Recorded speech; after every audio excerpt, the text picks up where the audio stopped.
Alright, this next one might be a little bit more difficult, but let's go ahead and start with it. It's secant of y plus tangent of y equals cosine of y over 1 minus sine y.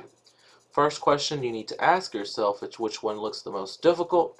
You might say the right-hand side, but in actuality it's the left-hand side that's going to be a little bit more difficult. So let's go ahead and work with the left-hand side. And you're probably wondering, how will I know when I have chosen the right side? Basically, with experience and you doing multiple amounts of problems like these, you'll get to know which side to choose. However, since you're just beginners, if you start off with one side and you realize that it's completely taking you somewhere where you just don't know where, then most likely you have picked the wrong side, and you should go ahead and scratch all that work out and start with the other side. It takes a little bit of trial and error, just like factoring does with some of y'all, but that's completely fine because you always are going to learn by experience.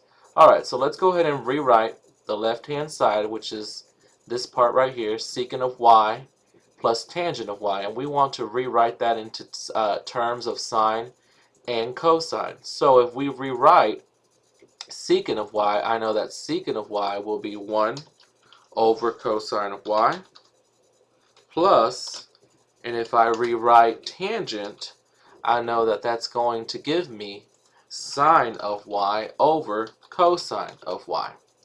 Alright, so we have like denominators in this case, and that's perfectly fine because with like denominators, I can actually just simply combine them. So I'm going to go ahead and combine my tops together so that I can get 1 plus sine of y as my numerator, so 1 plus sine of y, and then my bottom will completely be cosine of y.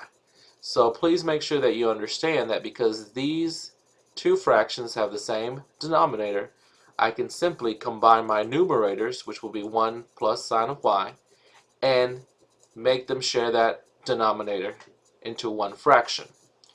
Okay, so now we have a new concept that you're going to be introduced to. You should have been introduced to it in Algebra 2, but that's fine if you haven't. You don't know usually what to go or what to do from here, but I'm going to introduce you to the concept of the conjugate. The conjugate is basically a fancy word for the same expression, except for the difference is the middle sign. So let's take a look at the numerator. The conjugate of the numerator will simply be 1 minus sine of y. That is the conjugate.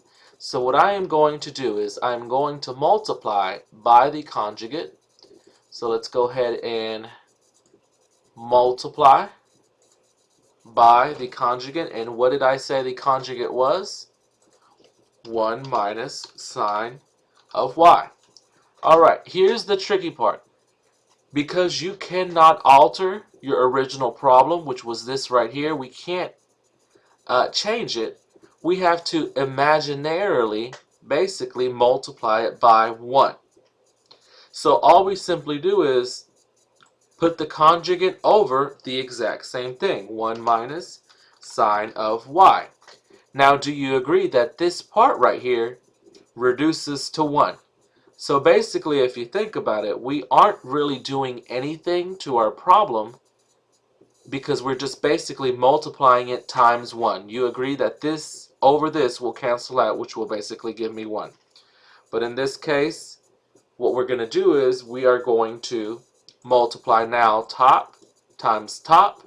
And as you can see, top times top will simply be a difference of squares. And all we're going to need to do is multiply first times first, and then last times last. Alright, so let's go ahead and do that. When I do that, I get a new expression, and let's see, I get a equation, and I'm going to get a fraction. So let's say first times first, and what's 1 times 1? 1. And then what's positive sine of y, which is my last here, times my last here, which is negative sine of y. Well, that simply will give me minus sine squared of y. Alright, so we have sine squared of y. All over, and we're going to go ahead and keep my denominators just like this. Don't multiply them out. Most of the time, you don't want to multiply your bottoms out because that's just going to make your life a little bit harder. And when life gets harder, y'all tend to just give up. So let's just go ahead and just multiply them together by just keeping them multiplied together like that, but separately. In this case, like this bottom right here. Alright, so if you remember, we have some type of identity that contains this, and I'm going to go ahead and write it. Let me go ahead and highlight this so we won't forget that it's actually our expression that we're working with. Now, if you remember, I'm going to go ahead and star my identity, but you should know that your identity is going to be, in this case, sine squared of y plus cosine squared of y. And what is that equal to? 1. Alright, well apparently I want my 1 and my sine squared to be together, so I have 1 here and my sine squared right here, so I'm going to move my sine squared to the other side. When I move my sine squared to the other side, my new identity will be cosine squared of y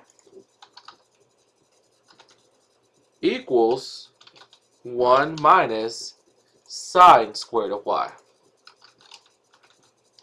Alright, so let's see. Do you see this expression right here anywhere in here? I believe so. I see it right there. That means that now, let me go ahead and copy and paste this expression right here.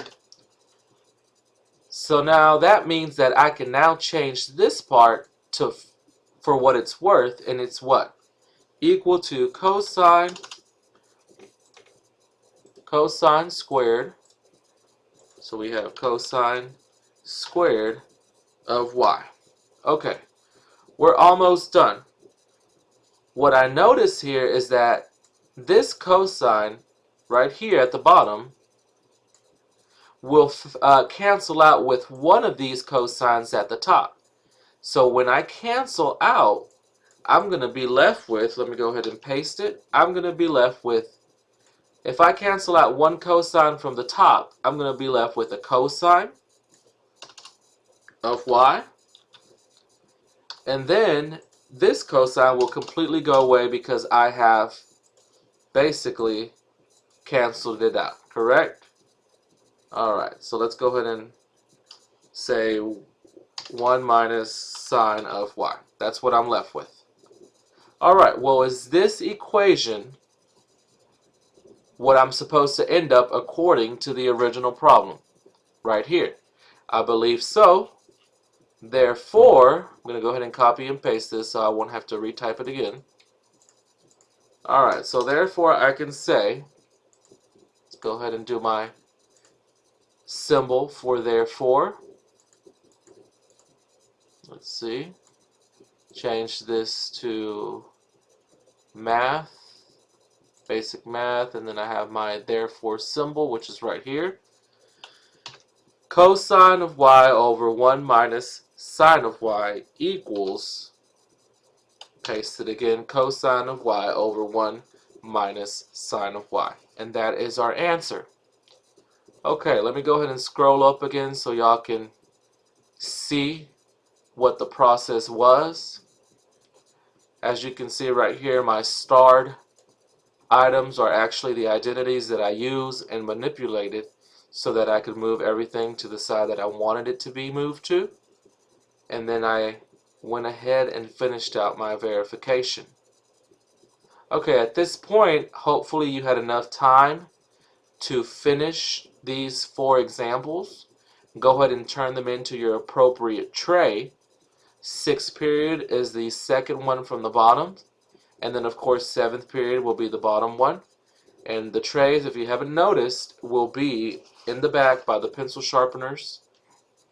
Also, if there's still time, my 7th period, what I would want you to do, or what I would like you to do, This is only for 10th and 11th graders. I want you to please go ahead and fill out this survey that I must give out to my 9th through 11th graders, and just fill it out the best of your abilities with a blue or black pen or a pencil, and then make sure that you turn it into the substitute so that he can keep them and I can collect them so that I can go ahead and mail them off.